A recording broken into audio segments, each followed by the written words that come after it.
चिकित्सार अवहेला नहीं डाक्तरों उपरे रागिगले सांसद मालकानगिरी जिला माथिली सब डिविजन मेडिकल आसी एभली दृश्य डाक्तरों अवहेला जो शिशु मृत्यु अभियोग पाई आसी नवरंगपुर एमपी बलभद्र माझी हेले अधघंटा धरी डाक्तरों को डाकी डाकी थकी पड़ते बाहर को आसी नथिले डाक्तर शेष में रागी जाइतिले सांसद बलभद्र माझी सब डिविजन मेडिकल चिकित्सा व्यवस्था देखि से ताजुब हो जाइतिले निर्धारित समय पूर्व डाक्तर माने चली जिबा और ठीक समय रोगी को न देखिबा बाहर मेडिसिन अधिक लिखिबा अभियोग पुणी डाक्तरों उपरे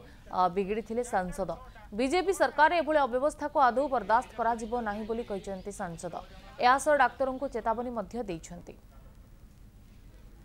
किछि हो नै हां नॉर्मल डिलीवरी जीवो बोली करी हमको कहले तापर रोकले तापर 11:45 भितरे डिलीवरी हे गेला बोलो डिलीवरी हला बेल को तापर के समय गला पर हम तो बाहर थिले मु बाहर थिले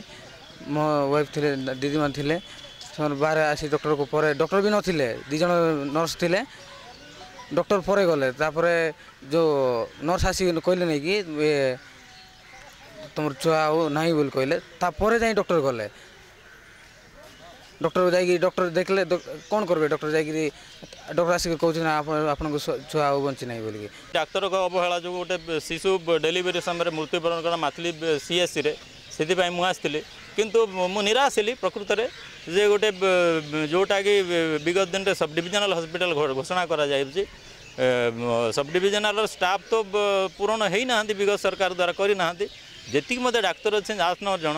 ता भितरु मु आसला मात्र जण ही डाक्टर 6टा भी हेई नै एवं लंबा लाइन अच्छी